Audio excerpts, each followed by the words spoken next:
You're watching how to stop iPhone from showing suggested photos on lock screen wallpaper. This feature is called Photo Shuffle. To disable it, first wake your iPhone and long press on your lock screen until you enter the customization view. You will see your current lock screens at the bottom. Tap on the lock screen that is using the rotating photos to select it. Now tap the Customize button. This will open the lock screen editor on the editing screen. Look for and tap on the photo widget area that shows the current shuffled image.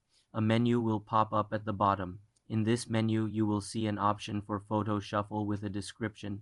Tap on it to open its settings. Here, you will see the shuffle frequency like on tap or hourly and a toggle switch for the feature. To completely stop iPhone from suggesting and showing new photos, tap the off option or toggle the switch to the off position. Confirm your choice. You will return to the main customization screen. Now you must set a single static wallpaper instead.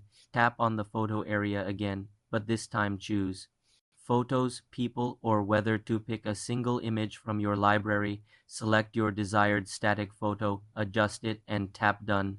Then tap X to exit the editor. The photo shuffle feature is now disabled and your chosen static wallpaper will remain fixed. For more simple computer tutorials, subscribe to the channel.